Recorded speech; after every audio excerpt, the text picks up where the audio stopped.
Okay, let's go back to a RevoSlot Porsche 911 GT2. So we'll take the top off it again. We've taken the body screws out.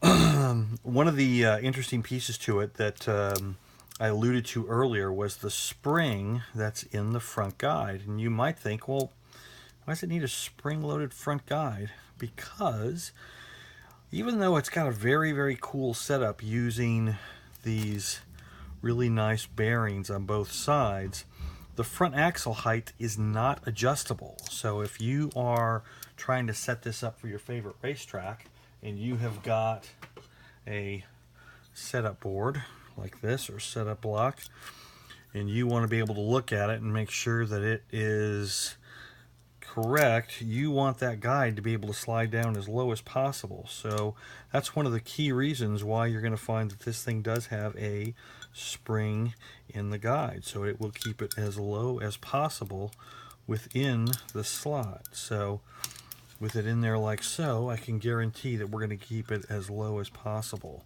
So and if you look at the tires are very low profile to begin with, so there's not necessarily a whole lot of grinding you can take off on those tires to try to gain any extra, keep the chassis any lower. So the chassis is going to be set at a given height, and then the rest of it's going to have to come from the guide being able to push down low enough to be able to keep it engaged into the slot. Other than that, we did do some truing on one of the tires yesterday. It trued up really nicely. We were going to run it yesterday on the track, but unfortunately with the track maintenance, we were unable to do so because the track was real dirty. So we're going to do some other tests on it just to make sure how it runs and how it performs. But before I do that, one of the things I want to do is to show you one of the tools. We're going to take this front axle assembly out, and I want to show you, remove the bearings on both sides.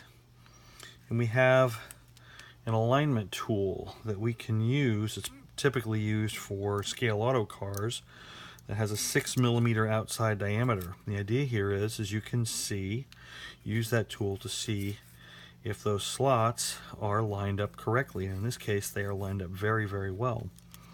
You can also, if they're not, you can loosen the screws in the bottom and then come back and with this tool engaged, tighten them back up to make sure that both bearing surfaces are completely parallel with each other, so that the axle has very little pressure, or the bearings have very little pressure put on them from the axle. So the back one is definitely aligned very, very well, or the front one I mean, and we'll check the back one here real quick and see what it's like, just to give it some sort of a test.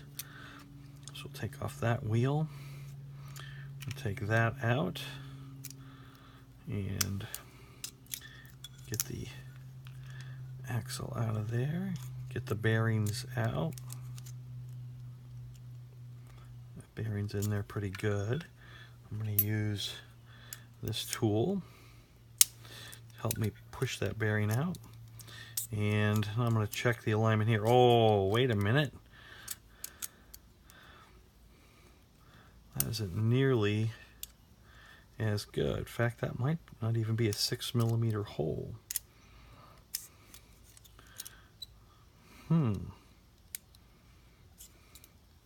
So we'll check that to make sure, because that definitely is an interference fit.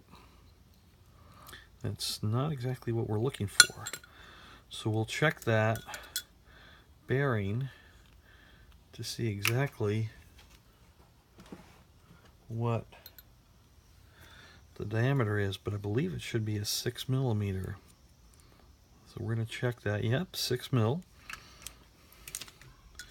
So this should fit right on in. So we have a little bit of, looks like maybe some flashing on that one that we need to adjust for on there, because the other side goes in really, really well.